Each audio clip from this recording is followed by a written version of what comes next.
Menjaga kestabilan rupiah, Bank Indonesia lalu mengeluarkan amunisi instrumen-instrumen investasi. Tapi Presiden justru menyebut likuiditas mengering. Evaluasi dari Anda seperti apa?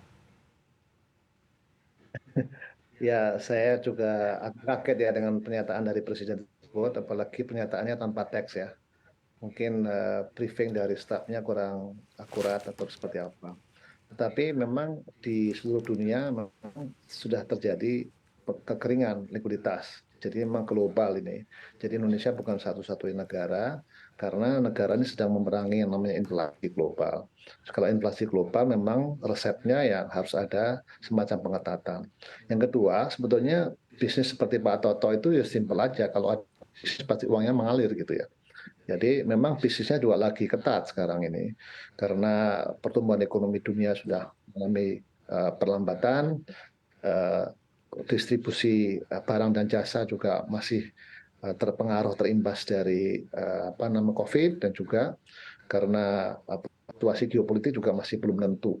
Jadi sebetulnya sih menurut saya sih kondisinya memang expected ya, memang expected low ya, artinya memang sudah diperkirakan bahwa pada kuartal ketiga ini terjadi pengetatan karena memang kita belum bisa menurunkan atau menstabilkan rupiah kita dan juga belum mampu menurunkan inflasi di bawah target inflasi yang harusnya mau dicapai. Baik itu global, khususnya di global ya, ini masih belum inflasi masih belum di bawah 2%. Sementara kalau inflasi Indonesia memang masih dalam kisaran Bank Indonesia 3 plus minus 1 ya. Jadi tetapi situasi ketidakstabilan makroekonomi masih terjadi. Saya kira apa yang dilakukan oleh BI, OJK dan Kementerian Keuangan ya memang sudah tepat meskipun ya sisi pertumbuhan ekonomi akan terjadi perlambatan.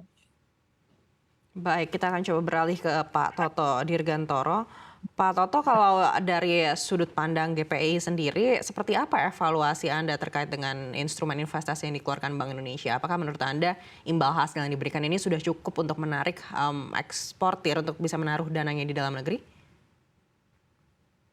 Ya, sebetulnya tadi penjelasan Pak Dito juga sudah jelas bahwa kita ekspor ini kan kita bersyukur karena kita masih bisa bertumbuh. Kalau dibanding tahun lalu kita masih bisa ada kenaikan, tapi secara keseluruhan tahun lalu kita mengalami penurunan. Nah, hanya kita bersyukur karena kita masih bisa bertumbuh. Nah, kuncinya adalah kembali lagi kita kepada pemerintah. Ekspor ini kan kita mau terima duit. Nah, sebetulnya bagaimana supaya ekspor kita bisa bergerak maju, pemerintah mestinya melakukan beberapa revisi. Contoh, kita ekspor itu mau terima uang, tapi di dalam negeri dibikin banyak aturan. Aturan ini, ada berapa kementerian dan lembaga. Padahal kadang-kadang persyaratan itu tidak dibutuhkan oleh negara tujuan. Nah, ini juga menghambat kita. Lalu instrumen yang diberikan pun memang cukup menarik, tapi pada saat kita mengharapkan, pemerintah mengharapkan DHE ada di dalam negeri, sebetulnya yang perlu dipikirkan adalah mengenai kurs. Seandainya saja dikenakan kurs tengah, mungkin masih agak fair. Nah, sekarang kan kita jadi kena kurs jual, kena kurs beli. Pada saat kita terima, kita tarik, kita kena kurs jual. Pada saat kita mau buka LC untuk beli bahan baku dan lain sebagainya, kita kena kurs beli. Nah, itu yang sebetulnya menyebabkan sebagian masih berhenti di luar. Sebetulnya hanya untuk memudahkan segalanya. Kembali lagi juga terkait kredit. Karena Singapura segala bunganya jauh lebih murah, depositonya juga lebih tinggi. Nah, ini juga yang perlu dipertimbangkan. Tapi kalau THE dari SDA, sumber daya alam, kita sangat setuju sekali untuk itu ditahan di dalam negeri. Karena apa? Itu kan Tuhan yang bikin. Kita tinggal ngomongin. Tapi kalau yang industri ini kan luar biasa. Kita juga harus beli bahan baku, kita beli mesin dan lain sebagainya. Pasti kita akan mencari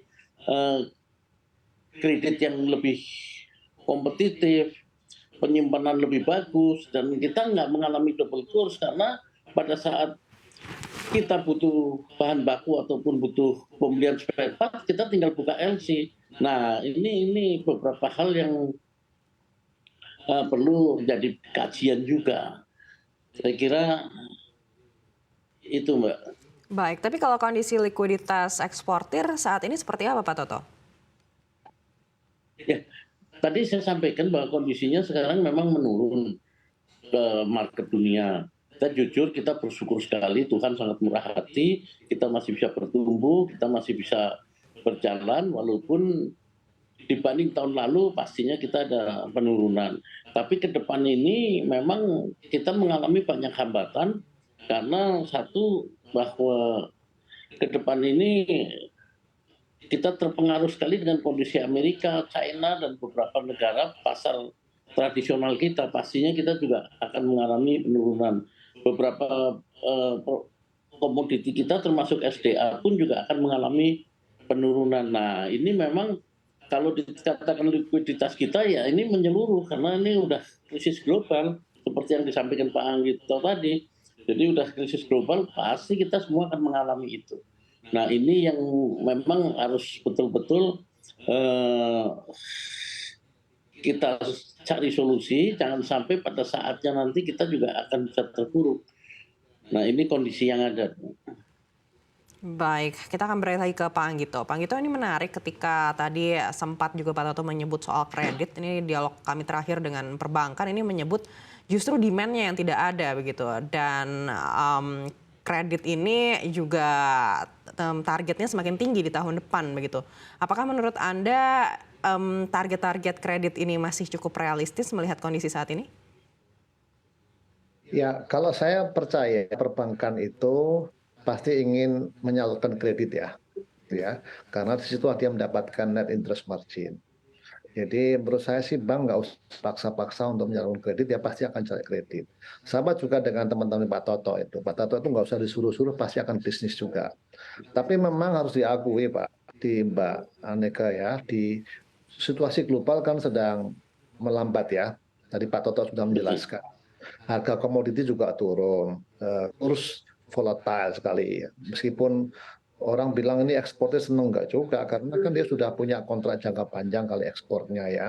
Terus kemudian sekarang ada kewajiban DHE, yang mungkin saya setuju ya, kalau DHE untuk yang komoditi-komoditi natural resource itu sangat mungkin, karena kalau mereka akan menyimpan di luar negeri ya.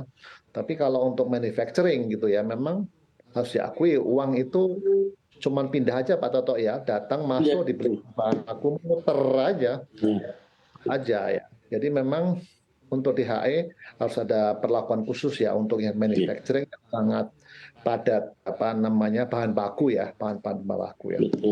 Jadi, kalau situasi global memang harus diakui Mbak menurun ya. Jadi saya kira menurut saya kita yang penting stabil dulu aja gitu, jangan sampai ada volatile ya, jangan sampai maintain inflasi, maintain nilai tukar, itu sudah cukup bagi kita akhir tahun. Mudah-mudahan tahun depan membaik ya situasinya gitu ya.